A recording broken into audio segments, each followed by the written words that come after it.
नमस्कार माझ्या बालमित्रांनो, कसे आहात तुम्ही? मजेत ना? मी आहे शालिनी हुबलीकर आणि माझ्या हुबलीकर्स मराठी चॅनलमध्ये तुम्हा सर्वांचं खूप खूप स्वागत आहे. आज मी तुम्हाला शिकवणार आहे इयत्ता 10वीच्या विद्यार्थ्यांना तुमचा दुसरा धडा जो आहे हिंदीचा, लक्ष्मी, ते आज मी तुम्हाला शिकवणार आहे. तर हा धडा कोणी लिहिला आहे? तर गुरुबचन सिंह यांनी लिहिलेला आहे. आता तुम्हाला लेखकांची नावंसुद्धा लक्षात ठेवायची आहेत बरं का. तर आधी सर्वप्रथम आपण परिचय घेऊया. सुप्रसिद्ध कहानीकार गुरुबचन सिंह जी ने साहित्य के अनेक क्षेत्रों में मुक्त लेखन किया है.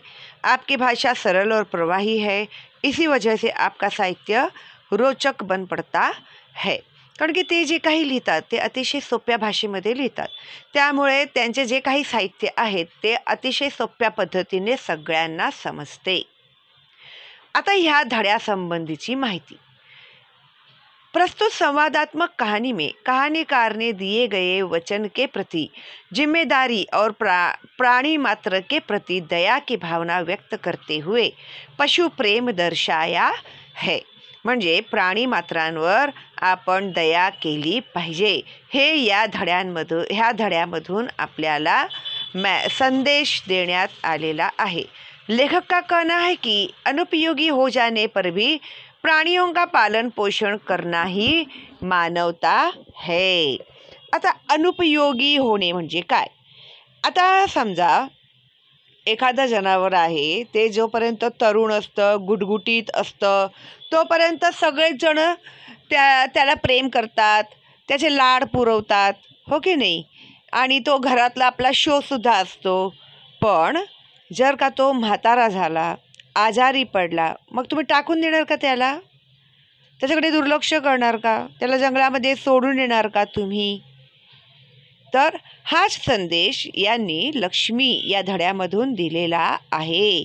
तर बघूया बाबा काय आहे या लक्ष्मी धड्यामध्ये.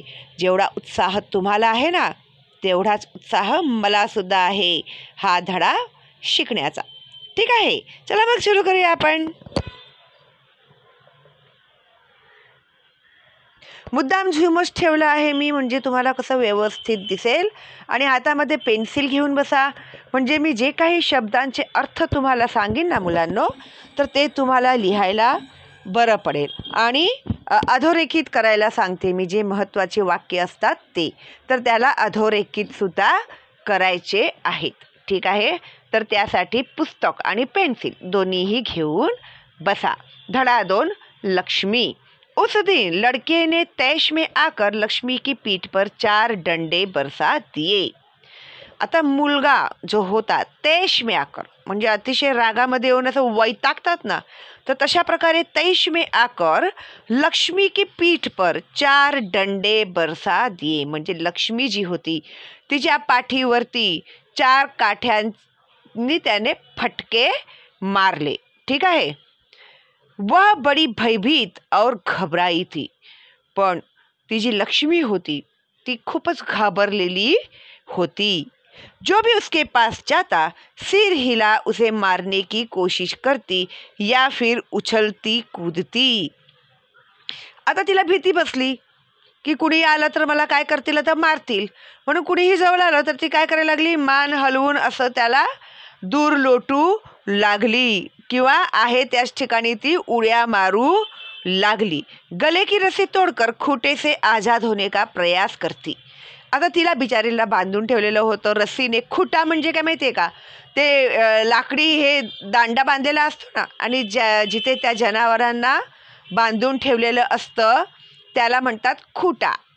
ठीक आहे, तर त्या खुट्याला बांधलेलं तिला होतं बिचारीला, आणि ती स्वतःला सोडवण्याचा प्रयत्न करत होती. का तर ते जे काही मारलं होतं त्यामुळे ती जास्त भयभीत झाली होती, घाबरली होती.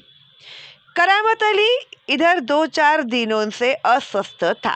आता करामत अली नावाचा जो व्यक्ती होता तो 2-4 दिवसांनी अस्वस्थ होता, म्हणजे बेचैन होता तो. लेकिन जब उसने यह सुना कि रहमान ने गाय की पीठ पर डंडे बरसाए हैं तो उससे रहा नहीं गया. तर जेव्हा करामत अलीला समजलं की रहमानने आता लक्ष्मी कोण आहे, लक्ष्मी ही गाय आहे, तर गायीच्या पाठीवरती काठीने फटके दिले, हे ऐकल्यावर त्याला सहन झालं नाही. वह किसी प्रकार चारपाई से उठकर धीरे धीरे चलकर बथान में आया. आता त्याला बरं वाटत नव्हतं, तो सुद्धा अस्वस्थ होता, तो सुद्धा वृद्ध होता. आणि कसा बसा जेव्हा त्याला कळलं की लक्ष्मीला मारलं आहे रहमानने, तर तो कसा बसा खाटेवरून उठून बथानमध्ये गेला, तबेल्याकडे गेला. आगे बढ़कर उसके माथे पर हात फेरा. कोणाच्या? लक्ष्मीच्या डोक्यावरून त्याने हात फिरवला. पुचकारा और होले से उसकी पीठ पर हात फेरा. प्रेमाने डोक्यावरती हात ठेवलं, प्रेमाने त्याला ते पुचकारतात ना असं प्रेमाने, तसं तिला केलं आणि तिच्या पाठीवरून सुद्धा हात फिरवलं. लक्ष्मी के शरीर में एक सिहरन सी दौड़ गई. म्हणजे कसं असं अंगावरती शहारे येतात ना, त्याला सिहरन म्हणतात. ज्याने पाठीवरती हात फिरवल्याबरोबर लक्ष्मीच्या अंगावरती शहारे आले. ओहो, कमबख्त ने कितनी बेदर्दी से पीटा है. मग करामत अलीने बघितलं लक्ष्मीच्या पाठीवरती वळ आलेले. त्याला सांगितलं कमबख्तने कितनी बेदर्दी से पीटा है. किती म्हणजे अमानुष पद्धतीने त्याने लक्ष्मीला मारलेलं आहे. उसकी बीबी रमजानी. आता रमजानी कोणाची बीबी आहे? करामत अलीची बीबी आहे रमजानी.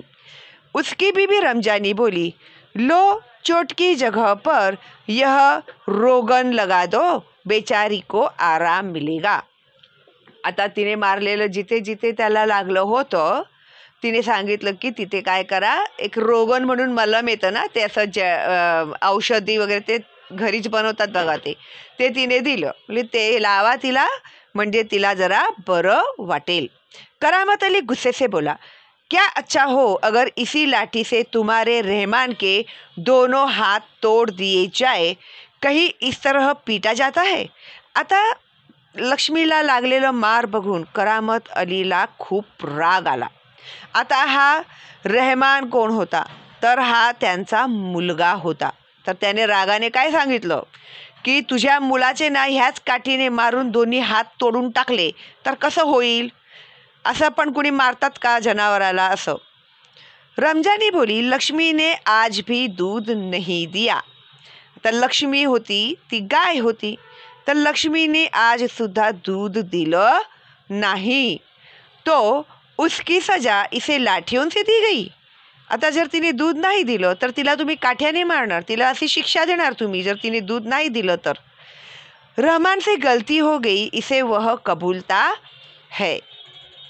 आता रहमानने रागाने तिला मारलं, पण त्याचं दुःख त्यालाही होत आहे की अरे उगीच मी तिला मारलं म्हणून. तर आई काय बोलते आहे की त्याला सुद्धा वाईट वाटत आहे की उगाच त्याने तिला मारलं म्हणून. रमजानी कुछ क्षण खड़ी रही, फिर वहाँ से हटती हुई बोली, देखो अपना ख्याल रखो, पाँव इधर उधर गया तो कमर सिगवाते रहोगे. आता तिकडे तबेल्यामध्ये एक तर त्याला सुद्धा बरं नाही, ठीक आहे. तर रमजानी त्याची बायको होती ती त्याला काय बोलली, कुणाला? करामत अलीला, की बाबा तू जरा पाय ठेवताना सांभाळून ठेव, जर पाय घसरला तुझा आणि पडलं आणि कमरेचं हाड बीड मोडलं तर मग ते किती महागात पडेल, हो की नाही.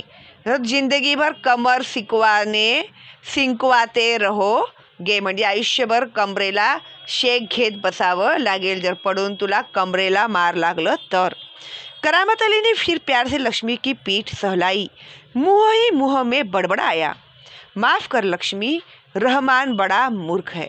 आता करामत अलीने प्रेमाने लक्ष्मीच्या पाठीवरून हात फिरवलं आणि लक्ष्मीला असं तो बडबडाला मनामध्ये, म्हणजे असं पुटपुटला तो तोंडातल्या तोंडात. मुँह ही मुँह में, तोंडातल्या तोंडातच पुटपुटला. माफ़ कर लक्ष्मी, अगर लक्ष्मी माफ़ कर, रहमान बड़ा मूर्ख है. रहमान जो त्यांचा मुलगा आहे तो मूर्ख आहे. उम्र के साथ तू भी बूढ़ा गई है. आता लक्ष्मी जी आहे ती काय झाली आहे, म्हातारी झाली आहे. डेयरी फार्म के डॉक्टर ने तो पिछली बार ही कह दिया था यह तेरा आखरी बरस है. आता लक्ष्मी जी होती ती म्हातारी झाली होती आणि त्यांचे जे डॉक्टर असतात ना, जनावरांचे वेगळे डॉक्टर असतात, ठीक आहे. तर त्या डॉक्टरनी, डेअरी फार्मच्या डॉक्टरनी गेल्या वर्षीच सांगितलं होतं की ती हा वर्षसुद्धा जगणार नाही. कोण? लक्ष्मी ही गाय, ठीक आहे. तर त्याने आधीच सांगितलं होतं, पिछली बार ही कहा था कि यह तेरा आखरी बरस है. लक्ष्मी शांत खड़ी अपने जख्मों पर तेल लगवाती रही. वह करामत अली के मित्र ज्ञान सिंह की निशानी थी. आता तुम्हालाही असा प्रश्न पडला असेल, हा जो आहे करामत अली आणि गायीचं नाव लक्ष्मी, असं कसं होऊ शकतं? तर ही जी लक्ष्मी होती ही त्याचा जो मित्र होता करामत अली, करामत अलीचा जो मित्र होता ज्ञान सिंह, त्याची ती निशानी होती, ती त्याची निशानी होती. ज्ञान सिंह और करामत अली एक दूसरे के पड़ोसी तो थे ही, वे कारखाने में भी एक ही विभाग में काम करते थे. ते शेजारी तर होतेच, पण कारखान्यामध्ये सुद्धा ते एकत्रच कामाला जात होते. प्रायः एक साथ ड्यूटी पर जाते और एक साथ ही घर लौटते. ते एकत्रच जायचे कामाला आणि एकत्रच घरी सुद्धा यायचे. ज्ञानसिंह को मवेशी पालने का बहुत शौक था. मवेशी म्हणजे हे गाय बैल वगैरे असतात ना, त्याला मवेशी म्हणतात. तर ज्ञानसिंहला आवड होती जनावरे पाळण्याची. प्रायः उसके घर के दरवाजे पर भैंस या गाय बंधी रहती. नेहमी त्याच्या घराच्या दारामध्ये गाय किंवा बैल बंधलेलंच असायचं. 3 बरस पहले उसने एक जर्सी गाय खरीदी थी. जर्सी गाय खरीदी थी. उसका नाम उसने लक्ष्मी रखा था. अधेड़ उम्र की लक्ष्मी इतना दूध दे देती थी कि उससे घर की ज़रूरत पूरी हो जाने के बाद बाकी दूध गली के कुछ घरों में चला जाता. दूध बेचना ज्ञानसिंह का धंधा नहीं था. केवल गाय को चारा और दर्रा आदि देने के लिए कुछ पैसे जुटा लेता था. आता इथे याच्यामध्ये ज्ञानसिंगच्या बद्दल थोडीशी माहिती दिलेली आहे. त्याला गाय किंवा बैल पाळण्याचा हौस होता आणि त्याने लक्ष्मीला आणलं. ती जर्सी गाय होती आणि दूध द्यायची, भरपूर दूध द्यायची. घरामध्ये पुरून शेजाऱ्या पाजाऱ्यांना सुद्धा तो ते दूध देत असे. आता तो काय दूध विकणारा होता का ज्ञानसिंग? नाही. पण ते जे काही पैसे त्याला भेटत होते दूध विकल्यानंतर, त्याच पैशाने तो लक्ष्मीसाठी खाण्यासाठी चारा दर्रा वगैरे घेऊन येत असे. नौकरी से अवकाश के बाद ज्ञानसिंह को कंपनी का वह मकान खाली करना था. आता ते लोक ज्या घरामध्ये राहत होते तो कंपनीच्या तर्फे त्या लोकांना दिला गेला होता. आता काही कंपनी जी असतात ते राहायला घर वगैरे देतात. तर रिटायर झाल्यानंतर त्याला ते घर खाली करायचं होतं, म्हणजे करावंच लागतं खाली. समस्या थी तो लक्ष्मी की. आता घर तर त्याने खाली केलं, पण लक्ष्मीला कुठे ठेवणार, हो की नाही? त्यामुळे लक्ष्मीचा मोठा प्रॉब्लेम होता. वह लक्ष्मी को किसी भी हालत में बेच नहीं सकता था. तो तिच्यावरती खूप प्रेम करत होता आणि कोणत्याही कंडिशनमध्ये, कोणत्याही परिस्थितीत त्याला लक्ष्मीला विकायचं नव्हतं. उसे अपने साथ ले जाना भी संभव नहीं था. आणि लक्ष्मीला आपल्याबरोबर घेऊन जाणं सुद्धा त्याला संभव नव्हतं, शक्य नव्हतं. जब अवकाश में 10-15 दिन ही रह गए तो करामत अली से कहा, मियाँ अगर लक्ष्मी को तुम्हें सौंप दूँ तो क्या तुम उसे स्वीकार करोगे? आता त्याने काय केलं, तर जाण्यासाठी त्याला फक्त 10-15 दिवसच राहिले होते. तर त्याने करामत अलीला विचारलं, मियाँ काय लक्ष्मीला अगर मी तुला दिलं, सौंप तू, जर तुझ्या मी ताब्यात दिलं लक्ष्मीला, तर तू तिला पाळशील का बाबा? तू तिचा स्वीकार करशील का? असं त्याने करामत अलीला प्रश्न केला. मियाँ करामत अली ने कहा था, नेकी और पूछ म्हणजे एवढं चांगलं काम आहे आणि त्याच्यामध्ये तू विचारतो आहेस मला की लक्ष्मीला ठेवून घेणार का? भला इससे बड़ी खुशनसीबी मेरे लिए और क्या हो सकती है. ह्याच्यापेक्षा जास्त चांगलं नशीब माझं काय असणार की लक्ष्मी माझ्याकडे राहणार. तर करामत अली पिछले 1 वर्ष से उस गाय की सेवा करता चला आ रहा था. गाय की देखभाल में कोई कसर नहीं छोड़ रखी थी. आणि ज्या प्रकारे ज्ञानसिंह तिची काळजी करत होता, तिच्यावरती प्रेम करत होता, त्याचप्रमाणे करामत अली सुद्धा तिची फार काळजी करत होता, तिच्यावर फार प्रेम करत होता आणि तिला फार प्रेमाने ठेवलं होतं. करामत अली को लक्ष्मी की पीठ पर रोगन लगाने के बाद भी इत्मीनान नहीं हुआ. आता मुलाने काठीने फटके दिले आणि तिच्या पाठीला बिचारीला वळ आले होते आणि तिने त्याला तेल लावलं, रोगन लावलं, त्याच्यानंतर सुद्धा त्याला समाधान होत नव्हतं. तो फारच असमाधानी होता. इत्मीनान नहीं हुआ म्हणजे त्याला समाधान नाही झालं. वह उसके सिर पर हात फिरता रहा. तिच्या डोक्यावरून तो हात फिरवतच राहिला. लक्ष्मी स्थिर खड़ी उसकी ओर जिज्ञासापूर्व दृष्टि से देखती रही. लक्ष्मी तिला करामत अलीकडे बघत उभी राहिली. करामत अली को लगा जैसे लक्ष्मी कहना चाहती हो, यदि मैं तुम्हारे काम की नहीं हूँ तो मुझे आज़ाद कर दो, मैं यह घर छोड़कर कहीं चली जाऊंगी. आता बघा, लक्ष्मीला बोलता येतं का आपल्यासारखं? नाही. पण तिच्या ज्या भावना असतील ना, त्या भावना आपल्याला तिच्या डोळ्यामधून दिसतं. तुम्ही कधी पण बघा, जनावर दुःखी असला, आनंदात असला, आपल्याला सुद्धा समजतं. त्यांचे डोळे बघून समजतं आपल्याला की त्याला काहीतरी प्रॉब्लेम आहे, त्याचं तब्येत बिघडलेलं असेल, कुत्रा वगैरे तुम्ही पाळला असेल, मांजर पाळलं असेल, तर त्याला दुःखी असेल, काय वाईट वाटलं असेल, तर त्याच्या बघण्यावरून, त्याच्या हावभावावरून तुम्हाला समजतं की त्याला काहीतरी प्रॉब्लेम आहे म्हणून. ठीक आहे. तर तशाच प्रकारे जेव्हा करामत अली तिच्या डोक्यावरून हात फिरवत होता आणि जेव्हा त्याने लक्ष्मीच्या डोळ्यामध्ये बघितलं, तेव्हा असं त्याला जाणीव झालं की लक्ष्मी त्याला सांगत आहे की बाबा, आता जर मी तुझ्या काहीच कामाची नाही राहिली आहे तर तू मला सोडून का देत नाही, तर मी इकडनं कुठे लांब निघून जाईन. आता बांधून पण ठेवलेलं आहे ना तिला बिचारीला, ती काय करणार बिचारी. अशी त्या अवस्था झाली आहे ती लक्ष्मीची. करामत अली ड्यूटी पर जाने की तैयारी में था. तभी रमजानी बोली. आता करामत अली कामावर जाण्यासाठी तयारीच होता, तेवढ्यात रमजानी त्याची बायको म्हणाली, रहमान के अब्बा, अगर लक्ष्मी दूध नहीं देगी तो हम इसका क्या करेंगे? क्या खूटे से बांधकर हम इसे खिलाते पिलाते रहेंगे? आता करामत अली हा सुद्धा अतिशय गरीब व्यक्ती होता. ठीक आहे. आता ती दूध द्यायची, ते दूध विकून जे पैसे यायचे त्या पैशाने ते लोक तिला चारा दर्रा बिर्रा आणून देत असत. ठीक आहे. आता ती म्हातारी झाली, ती दूध देत नव्हती, त्यामुळे आता तिच्या खाण्यापिण्याचा खर्च आपल्याला कसा परवडणार? कसं तरी घरातले 2 वेळचं जेवण भेटतं आहे आणि त्यात लक्ष्मीच्या खाण्यापिण्याचा खर्च कसा काय जमणार, असं रमजानी करामत अलीला सांगत आहे. तर तिला काय असंच आपण पाळत राहायचं का, पोसत राहायचं का, खायला प्यायला देत राहायचं का?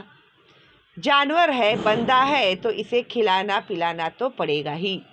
करामत अली काय म्हणाला, तर तो जनावर आहे, बंदा आहे, त्याला आपण बांधून ठेवलेलं आहे, तर त्याला खायला प्यायला तर द्यावंच लागेल ना. जानते हो, इस महंगाई के ज़माने में सिर्फ सादा चारा देने में ही 300-350 महीने का खर्चा है. आता रमजानी त्याला हिशोब देऊ लागली की फक्त चारा जरी दिला ना आपण तिला, तरी महिन्याला 300-350 रुपये खर्च हिचा आहे, लक्ष्मीचा खर्च आहे. ठीक आहे. सो तो है. कहते हुए करामत अली आगे कुछ नहीं बोला. घर से निकलकर कारखाने की तरफ हो लिया। सो तो है बोला तो, आणि मग तो कारखान्याकडे निघाला। रास्ते में वह रमजानी की बात पर विचार कर रहा था। लक्ष्मी अगर दूध नहीं देगी तो इसका क्या करेंगे। आता तो पण बिचारा विचारत पडला की आता ती दूध देत नाही तर आता आपण हिचं काय करायचं। यह ख्याल तो उसके मन में आया ही नहीं था। तर अशा प्रकारचा विचार त्याच्या मनात आलाच नव्हता। हे कोण बोलत होतं, बायको आणि मुलगा सारखं त्याला बोलत होते। आता ही दूध देत नाही हिचं काय करायचं, आता ही दूध देत नाही हिचं काय करायचं। पण हा विचार करामत अलीच्या मनामध्ये कधीच आला नहीं। तर आया नहीं था कि एक समय ऐसा भी आ सकता है कि गाय को घर के सामने खूंटे से बांधकर मुफ्त में खिलाना भी पड़ सकता है। परत एकदा आपण वाचूया। लक्ष्मी अगर दूध नहीं देगी तो इसका क्या करेंगे। यह ख्याल तो उसके मन में आया ही नहीं था कि एक समय ऐसा भी आ सकता है, एक वेळ असा ही येईल की गाय को घर के सामने खूंटे से बांधकर मुफ्त में खिलाना भी पड़ सकता है। असं त्याला कधी वाटलं नव्हतं की हिला खुंट्याला बांधून फुकटमध्ये खायला द्यावं लागेल, असा आहे हा त्याचा अर्थ। ओके, जर एक साथ वाचलं असतं तर आपल्याला समजलं असतं। तर उसके साथी नईम ने उसे कुछ परेशान देखा तो पूछा, करामत मियाँ क्या बात है, बड़े परेशान नजर आते हो, खैरियत तो है। आता वर्कर्स जे त्याच्याबरोबर काम करणारे आहेत त्याच्यामधला जो एक व्यक्ती होता त्याने बघितलं की हा काहीतरी जरा टेन्शनमध्ये दिसत आहे। कोण होता तो, नईम। तर त्याने विचारलं, अरे बाबा काय आहे, फार चिंतेत दिसत आहेस तू, खैरियत तो है, सगळं ठीक तर आहे ना। ऐसी कोई विशेष बात नहीं है, नाही नाही असं काहीच खास गोष्ट नाही आहे। कुछ तो होगा, काहीतरी आहे। क्या बताऊं, गाय ने दूध देना बंद कर दिया है, बूढ़ी हो गई है, बैठा कर खिलाना पड़ेगा, और इस जमाने में गाय भैंस पालने का खर्चा। आता तो बोलू लागला, तर काय सांगू मित्रा की आता गाय आहे, दूध द्यायचं बंद करून टाकलं आहे आणि आजकालच्या जमान्यामध्ये नुसतं पाळून त्यांना चारा बिराचा खर्च करायचं म्हटलं तर म्हणजे कठीणच आहे जरा असं। इसमें परेशान होने की क्या ज़रूरत है, गाय बेच दो। आता तो जो नईम होता तो काय बोलला, अरे याच्यामध्ये एवढं विचार करण्यासारखं काय आहे, विकून टाकती गाय। करामत अली ने हौका भरते हुए कहा, हाँ परेशानी से छुटकारा पाया जा सकता है, बहुत आसान तरीका है, लक्ष्मी को बेच दिया जाए। वह नईम के पास से हटकर अपने काम में जुट गया। आता त्याचा हा मध्ये हा मिळवत करामत अली सुद्धा म्हणाला की हा सगळ्यात सोपा उपाय आहे हा की तिला विकून टाकायचं, ठीक आहे। आणि मग तो आपल्या कामाला लागला। करामत अली रात का गया सवेरे कारखाने से घर लौटा, म्हणजे रात्री तो गेला होता आणि सकाळी तो आला, म्हणजे तो नाईट ड्यूटी करून आला, ठीक आहे। रात की ड्यूटी से घर लौटने पर ही वह लक्ष्मी को दुहाता था। तर आल्याबरोबरच तो लक्ष्मीला असं प्रेम करत होता। घर में घुसते ही उसने रमजानी से पूछा, क्या लक्ष्मी को अभी तक चारा नहीं दिया। तर आल्या आल्याच त्याने विचारलं की अजूनपर्यंत लक्ष्मीला चारा दिलेला नाही आहे का। रमजानी बोली, रहमान से कहा तो था। तर त्यांचा मुलगा रहमान, त्याला मी सांगितलं होतं हिला लक्ष्मीला चारा दे म्हणून। तुम दोनों की मर्जी होती तो गाय को अब तक चारा मिल चुका होता। जर तुमच्या दोघांच्या मनात असतं ना तर लक्ष्मीला आतापर्यंत चारा भेटला असता खायला। अगर वह दूध नहीं दे रही है तो क्या उसे भूखा रखोगे। ती जर आता दूध देत नाहीये तर तिला काय तुम्ही उपाशी ठेवणार। कहते हुए करामत कटा हुआ पुआल, खली और दर्रा आदि ले जाकर लक्ष्मी के लिए सानी तैयार करने लगा। ते खाण्यासाठी ना जनावरांना, जर तुम्हाला माहिती असेल गावी वगैरे असतील गाय बैल तर त्यांच्यासाठी ते वैरण तयार करतात ना, उरलेले ते आपलं अनाज कापून जे उरलेले धान्याचे जे भाग असतात ते सगळ्यांपासून ते बनवतात त्यांचं खाद्य. ठीक आहे. तर ते दर्रा आणि सानी तयार करने लगा. लक्ष्मी उतावली सी तैयार हो रही सानी में मुंह मारने लगी. आता ती बिचारी होती भुकी, खूप भूक लागली होती तिला आणि ह्या लोकांनी पण तिला काहीच खायला दिलं नव्हतं. जसंच भेटलं तसं ती खपाखप खायला लागली. गाय को सानी देकर करामत अली उसकी पीठ देखने लगा.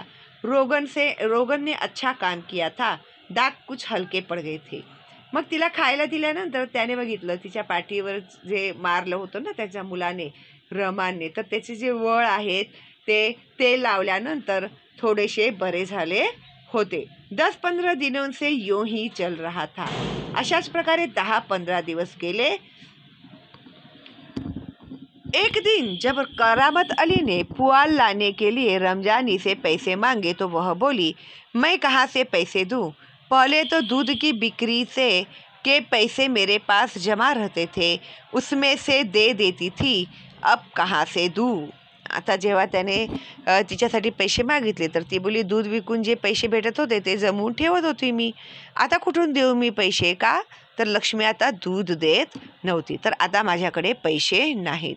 लो यह राशन के लिए कुछ रुपये रखे थे, कहते हुए रमजानी ने संदूकची में से 20 का एक नोट निकाल कर उसे थमाते हुए कहा, उससे लक्ष्मी का राशन ले आओ. तर त्यांच्या राशनसाठी तिने 20 रुपये ठेवले होते, तर तिने ते 20 रुपये देऊन टाकले आणि ती बोलली की जा आणि लक्ष्मीसाठी तिचं राशन तुम्ही घेऊन या. ठीक है, इससे लक्ष्मी के 2-4 दिन निकल जाएंगे. आखिर इस तरह कब तक चलेगा? रमजानी दुखी स्वर में बोली.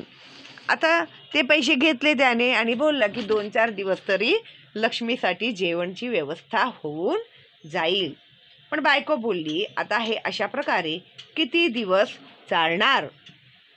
दूसरे दिन रहमान सवेरे 8-9 बजे के करीब लक्ष्मी को इलाके से बाहर जहाँ नाला बहता है वहाँ झाड़ झंकाड़ और कहीं दूब के कारण जमीन हरी नजर आती है, छोड़ आया ताकि वह घास इत्यादि खाकर अपना कुछ पेट भर ले. आता दुसऱ्या दिवशी रहमान जो त्यांचा मुलगा होता, सकाळी उठून तो लक्ष्मीला आपल्या घरापासून लांब जिकडे नाला वाहतो तिकडे तो घेऊन गेला आणि तिथे हिरवे झाड, थोडंसं हिरवळ वगैरे होतं, त्या ठिकाणी त्याने लक्ष्मीला सोडलं, म्हणजे ही ह्याच्या खाऊन वगैरे जरा तिचं पोट ती भरेल. लेकिन माँ बेटे को यह देखकर आश्चर्य हुआ कि लक्ष्मी 1-1.5 घंटे बाद ही घर के सामने खड़ी थी. आता मुलगा आणि आई दोघांनाही आश्चर्य वाटलं की 1-1.5 तासातच लक्ष्मी परत घराच्या दारात उभी होती. उसके गले में रस्सी थी, तिच्या गळ्यामध्ये रस्सी होती. एक व्यक्ति उसी रस्सी को हाथ में थामे कह रहा था, यह गाय क्या आप लोगों की है?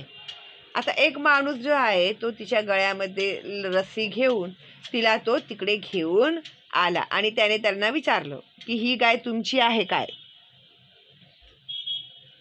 तर रमजानी ने कहा, हाँ, यह हमारी गाय का सब चारा खा गई है, इसे आप लोग बांध कर रखे, नहीं तो कांजी हाऊस में पहुंचा देंगे.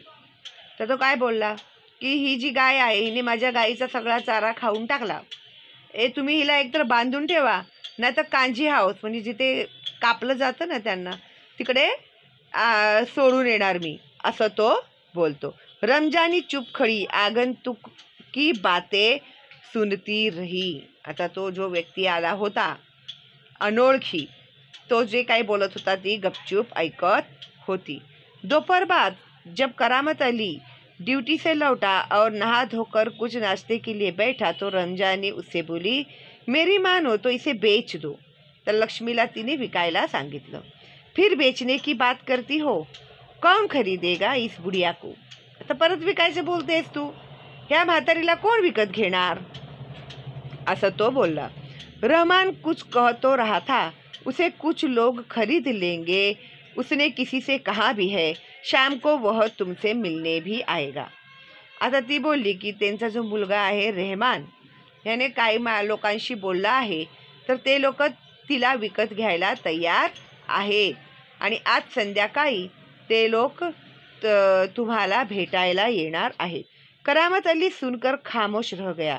उसे लग रहा था सब कुछ उसकी इच्छा के विरुद्ध जा रहा है, शायद जिस पर उसका कोई वश नहीं था। आता कसं झालं, मुलगा पण तयार नाही आहे तिला ठेवायला लक्ष्मीला, आणि बायकोसुद्धा रोजच्या रोज कसं करायचं, कसं होईल, तिला कसं पोसायचं असं ती बोलत असते। तर त्याला असं आता वाटायला लागलं की त्याच्या मनाविरुद्ध घरात ज्या काही हालचाली होत आहेत आणि आता त्या हालचालीवरती त्याचा काहीच ताबा उरलेला नहीं। करामत अली यह अनुभव करते हुए कि लक्ष्मी की चिंता अब किसी को नहीं है, खामोश रहा। त्याला आता कळलं की लक्ष्मीच्या बदला आता ह्या लोकांना काहीच वाटत नाहीये आणि तो गप्प बसला। उठा और घर में जो सूखा चारा पड़ा था उसके सामने डाल दिया। उठला, घरामध्ये जे काही सुकलेलं गवत होतं ते त्याने लक्ष्मीच्या समोर टाकलं। लक्ष्मी ने चारे को सूंघा और फिर उसकी तरफ निराशापूर्ण आँखों से देखने लगी, जैसे कहना चाहती हो, मालिक यह क्या, आज क्या मेरे फांकने को यह सूखा चारा ही है, दर्रा खली कुछ नहीं। ते चारा बघून लक्ष्मीसुद्धा उदास झाली। ती त्याच्याकडे बघू लागली की आज मला खाण्यासाठी फक्त हा सुखा चाराच भेटणार, दर्रा खली हे काहीही भेटणार नाही मला। तर ती उदास झाली चारा बघून। करामत अली उसके पास से उठकर मुंह हाथ धोने के लिए गली के नुक्कड़ पर नल की ओर चला गया। तर गलीचे मध्ये कसं सार्वजनिक नळ असतात ना, तर तिथे तो गेला हाथ तोंड धोण्यासाठी। 7-8 बजे के करीब रहमान एक व्यक्ति को अपने साथ लाया।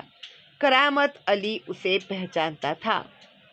आता रहमान तो माणूस येणार होता भेटायला करामत अलीला, तर त्या माणसाला बघितल्याबरोबर तो ओळखला, कारण की त्याला त्या माणसाला करामत अली जो आहे तो ओळखत होता। इसके पहले कि उससे कुछ औपचारिक बातें हो, करामत अली ने पूछा, क्या तुम गाय खरीदने आए हो। आता औपचारिक बातें म्हणजे काय, आता कुणीही पाहुणा आला तर आपण काय म्हणतो, अरे आओ आओ, बैठो बैठो, अरे पाणी लाव, चाय लाव, असं करतो की नाही आपण, औपचारिकता करतो की नाही। तर त्याला बघितल्याबरोबरच आधी तो सणकला करामत अली आणि त्याने सरळ त्याला विचारलं, क्या तुम गाय खरीदने आए हो। उसने जवाब में कहा, हाँ, बूढ़ी गाय है, दूध ऊब नहीं देती। हाँ तो क्या हुआ, तो चालेल, काय हरकत नहीं है, तुम इसे लेकर क्या करोगे। मैं कहीं और बेच दूंगा, मी तुमच्याकडून विकत घेणार आणि मग मी दुसरीकडे कुठेतरी तिला विकून टाकणार। यह तुम्हारा पुराना धंधा है, मैं जानता हूँ, मुझे तुम्हें गाय नहीं बेचनी। करामत मियाँ ने उसे कोरा जवाब दे दिया।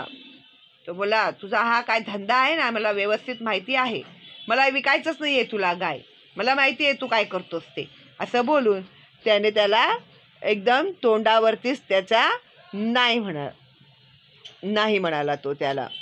ठीक आहे। रमजानी करामत के चेहरे के हाव भाव भापती हुई बोली, क्या यह भी कोई तरीका है, आने वाले को खड़े खड़े ही दुत्कार कर भगा दो। तर तिला पण आश्चर्य वाटलं की हा असं का करतोय, आलेला माणूस आहे, आल्यावर कुणालाही आपण असं बोलायचं असतं का, तोंडावरतीच हाडतूड करून त्याला हाकलून लावायचं असतं का, असं ती करामत अलीला म्हणाली। कोण, रमजानी। तुम जानती हो वह कौन है, करामत अली ने कटु स्वर में कहा। तू ओळखतेस का, कौन आहे तो। वह लक्ष्मी को ले जाकर वहाँ बेच आएगा जहाँ यह टुकड़े टुकड़े होकर बिक जाएगी। मेरे दोस्त ज्ञान सिंह को इसका पता चल गया तो वह मेरे बारे में क्या सोचेगा। आता करामत अली ला माहिती होतं की हे लोक काय करतात, गायींना कापून मग त्यांना ते मांस खातात ना ते लोक, मग ते तिकडे जाणार, तो तिकडे विकणार, मग तिला कापून तिकडचा जो आहे माणूस तो तिचे तुकडे तुकडे करून मग तो तिला विकणार। आणि ज्ञानसिंग माझा मित्र, त्याला समजलं की त्याने मला दिलेलं तिच्या गायीचे अशी मी विटंबना केली, तिचे असे तुकडे तुकडे करून टाकले, तर तो माझ्याबद्दल काय विचार करेल. उस दिन करामत अली बिना कुछ खाए पिए रात को बिना बिस्तर की चारपाई पर पड़ा रहा. नींद उसकी आँखों से कोसों दूर थी. त्या दिवशी तो काही खाल्ला नाही, प्यायला नाही, आणि ते जे खाट असतं ना गावामध्ये, तर त्या खाटवर काहीही न आथरता तो असाच पडून राहिला आणि त्याला झोपही येत नव्हती. नींद उसकी आँखों से कोसों दूर थी, म्हणजे त्याला अजिबातच झोप येत नव्हती. रात काफ़ी निकल चुकी थी. सवेरे देर तक वह लेटा ही रह गया. कुछ देर बाद करामत अली ने चारपाई छोड़ी, मुंह हाथ धोकर घर से बाहर निकल पड़ा. लक्ष्मी के गले में बंधी हुई रस्सी खूंटे से खोली और उसे गली से बाहर ले जाने लगा. आता तो रात अशाच प्रकारे त्याने घालवलं.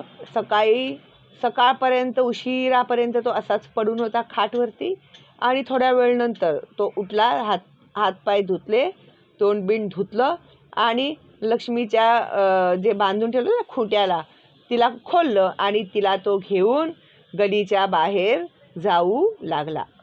रमजानी जो दरवाजे पर खड़ी यह सब देख रही थी बोली, इसे कहाँ ले चले.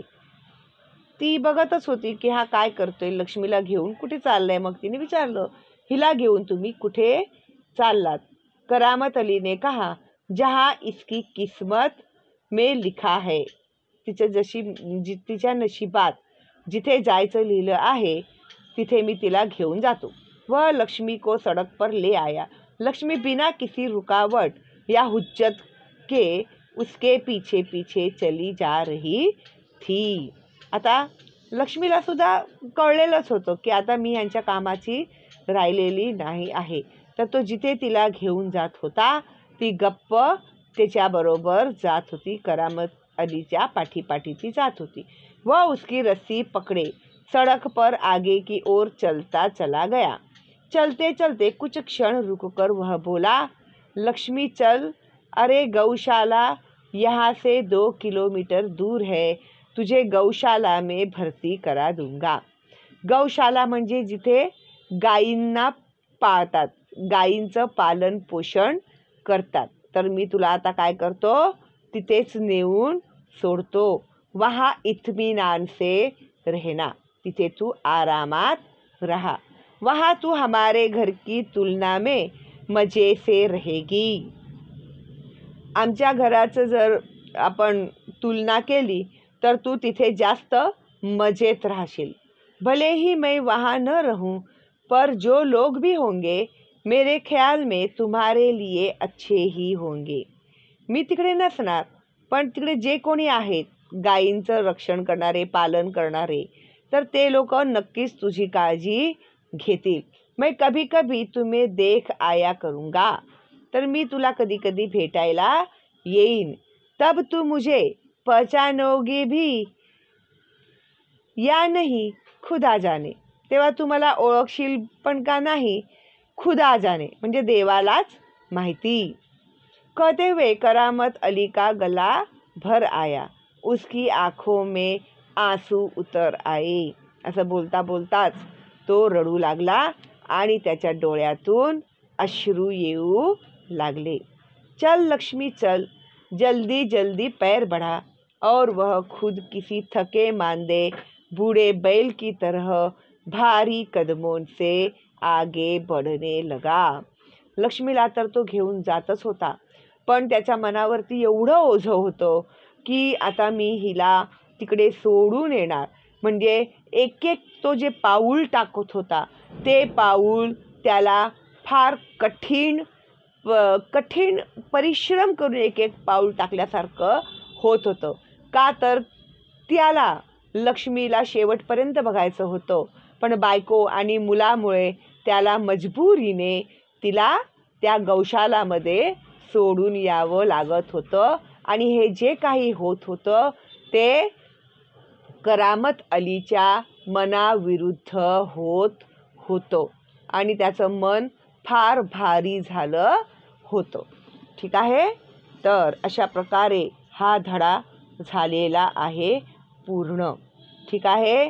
आणि मी अतिशय सोप्या पद्धतीने तुम्हाला शिकवण्याचा प्रयत्न केलेला आहे.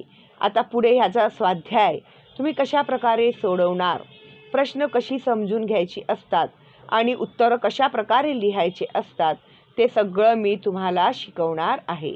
जर तुम्ही नवीन आहात माझ्या चॅनलवर आणि तुम्ही अजून सबस्क्राईब केलं नसेल तर आता सबस्क्राईब करा. बेलचा आयकन टॅप करायला विसरू नका. माझं चॅनल मोफत आहे, त्यामुळे तुमच्या मित्रमैत्रिणींना आणि नातेवाईकांना फॉरवर्ड करायला विसरू नका. आणि हां, लाईक करायचं तुम्ही. तुमचे जेवढे जास्त लाईक मला भेटतील ना तेवढ्या लवकर मी तुमच्यासाठी प्रश्नांची उत्तरं अपलोड करीन. ठीक आहे. तर काही शंका असेल तर तुम्ही मला कमेंट बॉक्समध्ये विचारू शकता. जर काही शंका नाही तर एक थँक्स तर तुम्ही मला लिहू शकता, नाही का. तर माझ्या ह्या हुबलीकर्स मराठी चॅनल आता नवीन आहे. तर माझं जे इंग्रजी माध्यमातील मुलांसाठी जे मी चॅनल आहे माझं शालिनी हुबलीकर, तर त्या चॅनलला सुद्धा तुम्ही सबस्क्राईब करा. त्याच्यामध्ये जी सेमी इंग्लिशचे विद्यार्थी आहेत, संस्कृतचे विद्यार्थी आहेत, हिंदी ज्यांना आहे त्यांच्यासाठी त्याच्यामध्ये सायन्स, मॅथ्स, 1ली ते 10वीच्या विद्यार्थ्यांसाठी शिकवण्यात आलेलं आहे. जोपर्यंत माझे मराठीचे व्हिडिओ तयार होतील तोपर्यंत तुम्ही शालिनी हुबलीकर चॅनलमध्ये जाऊन सगळे व्हिडिओ बघू शकता. ठीक आहे. आणि निबंध लेखन, पत्रलेखन, कथालेखन, कहाणी लेखन कसं लिहायचं असतं, कशा प्रकारे लिहायचं असतं ते सगळं मी तुम्हाला शिकवलेलं आहे. आणि हिंदी, मराठी, इंग्लिश, संस्कृतसुद्धा सगळे निबंधपत्र आहेत. ठीक आहे. तर लवकर सबस्क्राईब करा, बेलचा आयकन टॅप करा, म्हणजे तुम्हाला माझ्या लाईव्ह स्ट्रीमचे नोटिफिकेशनसुद्धा भेटतील. ठीक आहे. चला तर मग भेटूया लवकरच पुढच्या व्हिडिओमध्ये. घरीच राहा आणि सुरक्षित राहा आणि लाईक करायला विसरू नका. Bye bye.